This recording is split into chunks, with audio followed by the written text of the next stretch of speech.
কি ব্যাপার, সবার ফেস এরকম গুমরা হয়েছে কেন? কি আমার ইনভাইটেশন কি ভালো লাগে নাই, নাকি এক্সপেক্ট করে নাই আমি আসবো? কোনটা? আপনাদের মধ্যে যে কোনো একজন এই পিস্তলটা পিক করবে, আর যে পিক করবেন সে বাদ বাকি সবাইকে মেরে ফেলবেন। যে বেঁচে থাকবে সে আমার পার্টনার হবে।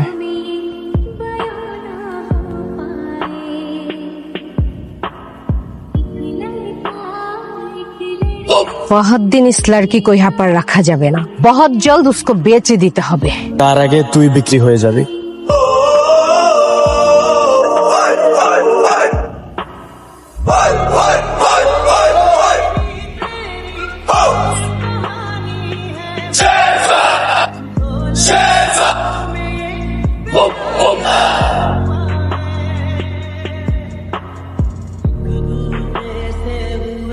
ওরে কিডন্যাপ করার আগে তোর জানা উচিত ছিল ওর বাপকে। আমি চাইলে গুলিটা তোর বুকে করতে পারতাম, তুই মহিলা দেখে তোর ছেড়ে দিলাম।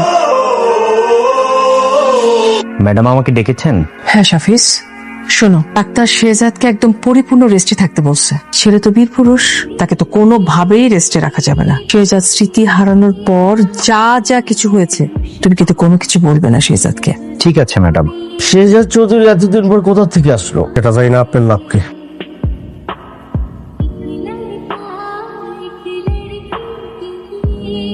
কি ব্যাপার, সবার ফেস এরকম গুমরা হয়েছে কেন? কি আমার ইনভাইটেশন কি ভালো লাগে নাই, নাকি এক্সপেক্ট করে নাই আমি আসবো? কোনটা?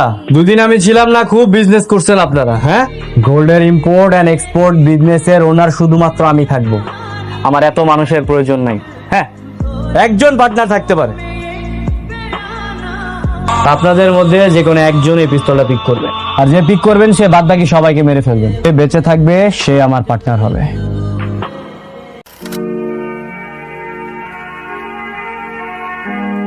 কি ভাবছো?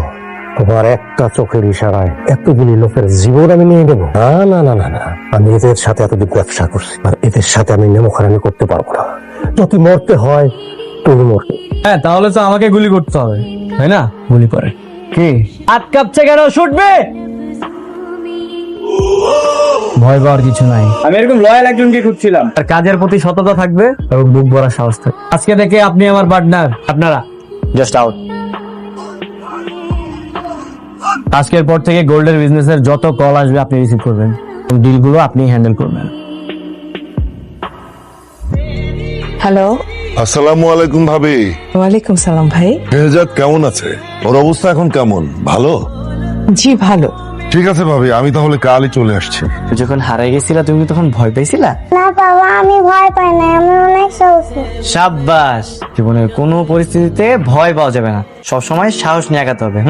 তোমার বাবা হচ্ছে এই শহরের সবচেয়ে সাহসী লোক।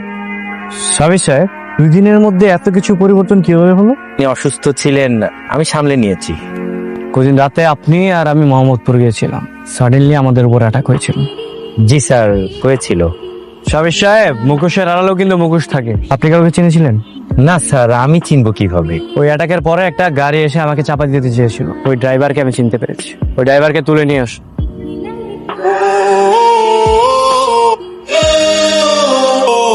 ওই দিন রাতে আমার কে মারছিল?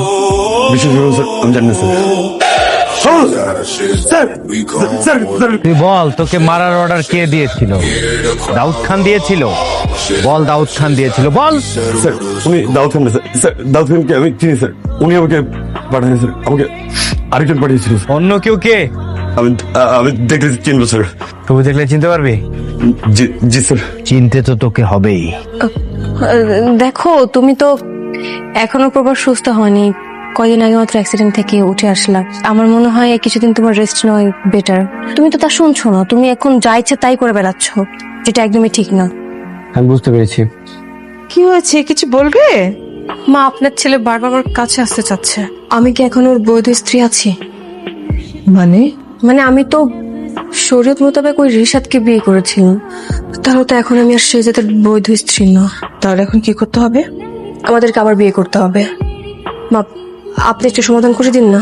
না মা, প্লিজ প্লিজ মা, একটু বোঝার চেষ্টা করেন। স্যার, এতদিন আপনি কোথায় ছিলেন? এদিকে তো বিশাল কাহিনী ঘটে গেছে। কেন, কি হয়েছে?